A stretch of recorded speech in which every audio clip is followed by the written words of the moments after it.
Hello বন্ধুরা, আজকে চলে এসেছি উইন্টার স্পেশাল গাজরের হালুয়া নিয়ে, যা খেতেও খুব টেস্টি আর বানাতেও খুব সহজ। প্রথমে গাজরগুলোকে ধুয়ে গ্রেটারের সাহায্যে ভালো করে ঘষে নিলাম। ঘষা হয়ে গেল, অন্যদিকে হাফ লিটার দুধ বসিয়ে দিলাম গরম করার জন্য।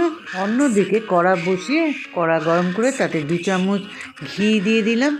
ঘি গরম হওয়ার সাথে সাথে কাজু আর কিশমিশ দিয়ে ভালো করে নাড়াচাড়া করে নিলাম।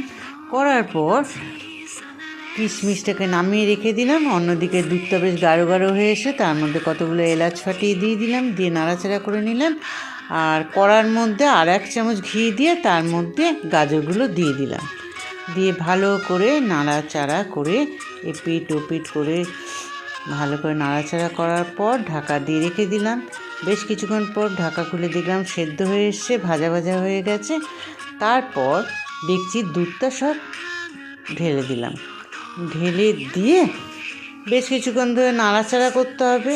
নাড়াচাড়া করে গাঢ় হয়ে এসে তার মধ্যে চিনি দিয়ে দিলাম 1 বাটি। চিনি দিয়ে আবার নাড়াচাড়া করতে করতে বেশ গাজরের হালুয়াটা বেশ গাঢ় হয়ে এসছে। তার মধ্যে কাজু কিশমিশ ভাজাগুলো দিয়ে দিলাম, 1 চামচ ঘি ওপর থেকে ছড়িয়ে দিলাম, নাড়াচাড়া করে নামিয়ে নিলাম। আপনাদের সামনে গাজরের হালুয়া রেডি। আজকের জন্য এইটুকু, আবার পরে দেখাবে। Bye bye.